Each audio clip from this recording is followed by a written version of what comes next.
All right, now let us want to discuss about the private military contracting that is happening in Africa.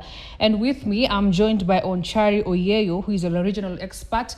Thank you so much for choosing us. Thank you, Grace. Perhaps let's just get right into it. What is private military company? What really entails it, the contracting? A private military company is basically a group of mercenaries, just like I can decide to invest resources, bring guys together, take them to a place where they're trained, just like normal military men or women. And then from there, now they'll be available for hire. Let's say you want to overthrow a government somewhere. You approach me, I give you my guys, I give you a price, you pay me, and then they can come and help you. Isn't that dangerous? It is very risky, but it's been going on for as long as history has existed, since the foundation of formal government. So basically what you are saying is that most of them are contracted to do dirty jobs for government. That is the point. And the beautiful thing is a government that is using a private military company can run away from responsibility. You send them somewhere, they do some funny stuff, and then from there, once you ask, you say, hey, I don't control them, they're not mine. And that is basically what the Russians have been doing. They've been sending them to various parts of the world, they do their dirty job, and then from there, they delink themselves from the activities of the Wagner Group, which obviously is now the Russian-controlled military company. Yes. But what is the consequences of having such groups? Of course, for a government, you're able to have your hands, you have your cake and then you eat it. If there's a dirty job to be done somewhere, if you want to steal resources from a country, you can send those guys in. They provide security to a dictatorial government. They siphon all the resources you want, maybe it's minerals or oil, and then they bring back to your country, and then you cannot be accused. You will say, it's not me. It's a private company which it was contracted by that government, and if anything was lost, it was not brought to me. Yeah, for example, all the resources that have been collected from various parts of Africa, the Central African Republic, talk about Mali, talk about Sudan, Libya, they've been taken to Russia, but you cannot accuse the Russian government of having stolen them, right? Because now it's the PMC group, the Wagner group, that is directly in the contractual agreement with those countries. Yes, until, of course, 2018, when Putin came out and said the Russian government has actually funded the Wagner Group. That's when he admitted. But before that, he used to deny that the Russian government was involved. He actually came out with a lot of anger and said he had sunk in close to $1 billion in Russian government money to finance the group. Before then, he was saying he does not have anything to do with the group. Yes. So some of the dirty things that I'm saying, for example, is they've been involved in massacres, they've been involved in rigging elections. Should Africa be worried?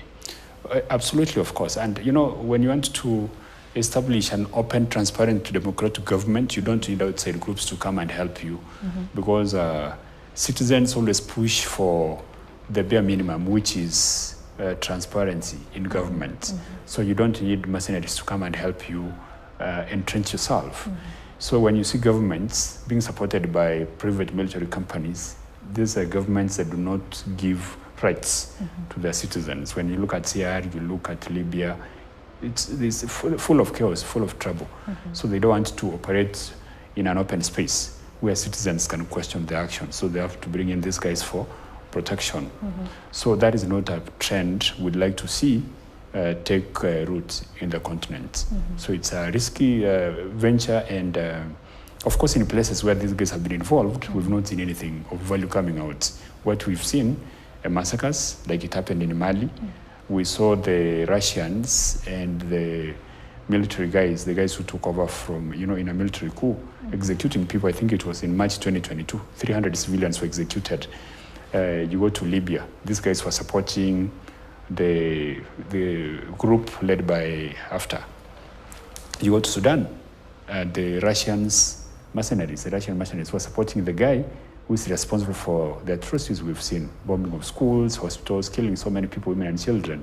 This guy from the leader of RSF. So the places where they've been involved, we've not seen anything of value coming out. So African governments have to be very, very careful when they're engaging private military companies.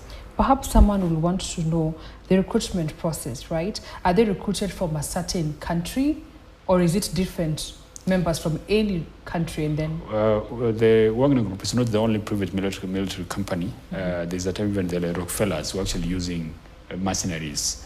There's a time we've had them in history. So you can decide to have recruitment done from a particular region, from a particular country, or you can have a worldwide kind of recruitment exercise. And so you can have Africans being part of the Wagner Group, for example. In fact, as we speak now, they've recruited from all over. When you go back to 2014, when it was first, of course, put together to help in the 2014 Russia-Ukraine conflict, it was about 1,000 people. Now we're talking about 50,000. And now it's not just about Russians being members of the group. They've gathered guys from all over. You'll find even Africans being part of the group. But who are these? Is it the retired soldiers or? No, they come from all over. In some places, like in 2018, 2019, all the way to 2022, they were using even prisoners. You know, you're given a chance to redeem yourself by joining the group, and then you sent to a place where you're going to fight. Then they have an open recruitment policy. You can come in, and you don't have to be a retired soldier. If it's like that, then it's an added advantage, because you don't have to go through the entire process of being trained. But you can come from the streets. You come in. They have barracks in some place in Russia. It's called Molkin, where they train them just like regular, military guys, and you come out fully trained and ready to go to war. The difference is discipline is very minimal, because your job is to go in, plunder, you loot, you kill, you torture. So they're ruthless. Yes, that is it. And that is how you can easily accomplish what you're sent to do. And then, of course, there's the element of stealth. Because it's a private company, you cannot afford to just expose yourself, because if you're arrested, you're a criminal. There's no country that will come out and claim you. Yes. But this organization, this group, as I say, they operate in hideouts, no? Yes. Because I can imagine. But let us now talk about, now they are trying their way into Western Africa, through Russia, of course. Yes. Perhaps you can talk to us through that. Yeah, they've been involved in African affairs for so long. They began with Sudan. They were assisting the Sudan itself. Sudan was split. We have Sudan and South Sudan. Yeah. They were helping the Sudan government to handle the conflict with South Sudan. They are part of they formulated the cruel methods which were being used by Sudan to handle or deal with South Sudan. Yeah. And they go to Libya, of course. Like we've said, they've been to Mali. They've been to Central African Republic, and they've done so much. So they have a foothold in the continent already. And I don't think they intend to leave. West African countries complained when Mali was trying to show interest in having a contract signed, but they still went ahead and signed a contract. And as we speak now, they're there. So the interest is not basically to give us a peaceful environment. They are not here to make sure that African countries have peace. They are not here to even fight the Americans or the Europeans the way some people think. They're basically here to siphon resources.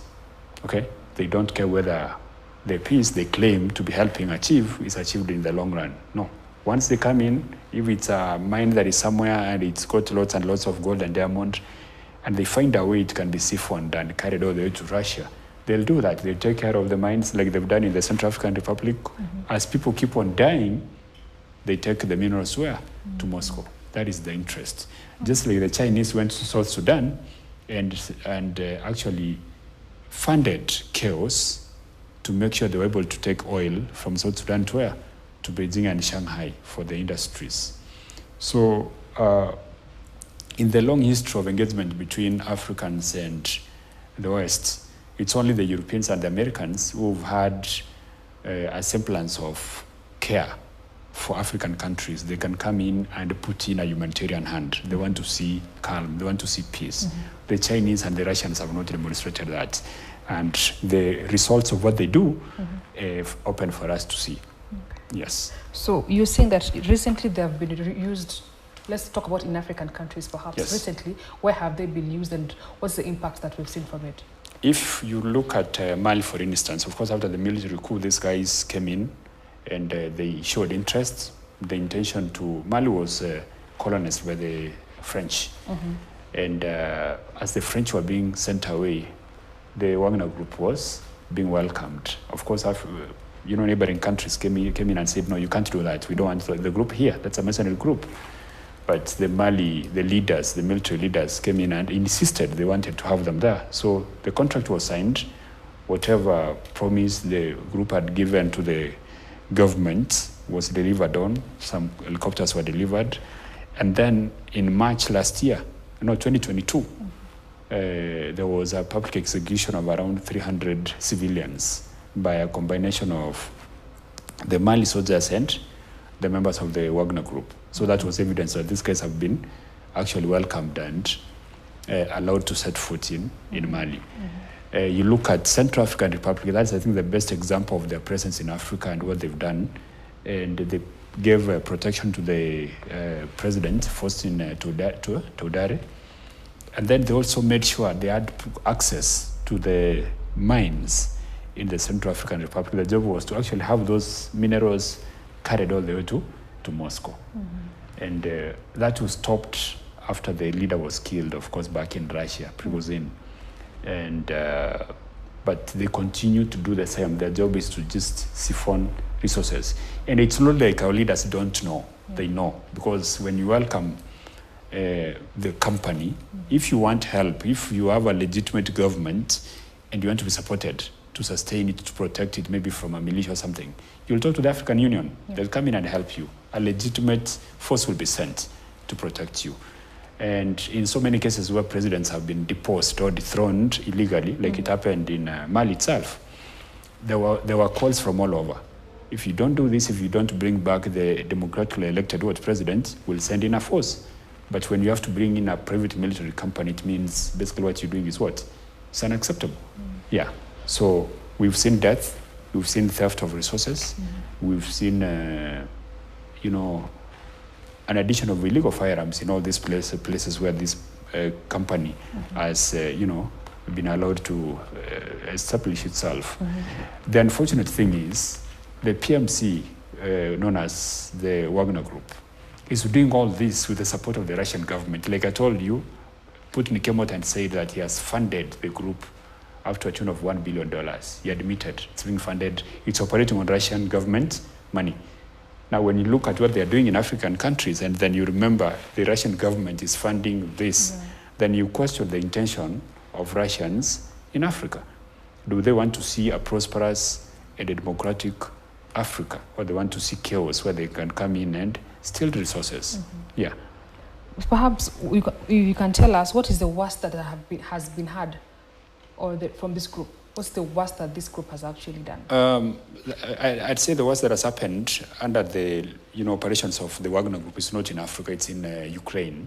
At some point when the Ukrainians were able to stand the military strength of the Russians, this group was sent to recruit guys from the prisons in Russia and bring them to Ukraine. And they unleashed, the kind of cruelty you've never seen in a battlefield. They were just shooting, civilians and anybody. And they just walk in the streets of Ukraine and shooting people. They unleashed the kind of, atrocities that have never been witnessed anywhere. So I don't think the worst has happened in the continent of Africa, apart from the theft of resources and a few cases of killing civilians. In Ukraine, it was much worse. Yeah. The problem is the group is increasing. As I said earlier, in 2014, when it was being founded, the membership was around 500 to 1,000. As we speak now, the membership was shot to that is the biggest concern. 50,000. Yes, obviously, what all that means is, and now the admission of the Russian government to be behind its operations means they're going to be everywhere.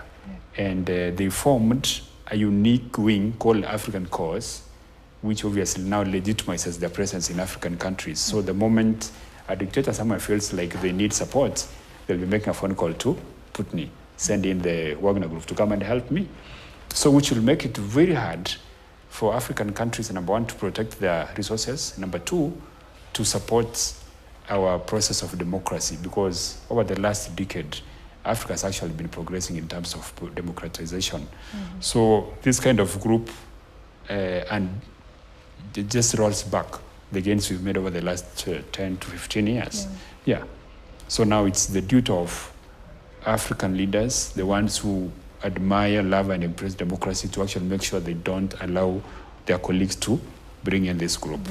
Yes. All right. Yeah. And that is where we wrap up this discussion this afternoon. Thank you, Onchari, regional expert, for joining us. My name is Grace Nganga. Thank you so much for tuning in to Africa Speaks. Do have yourselves a lovely afternoon.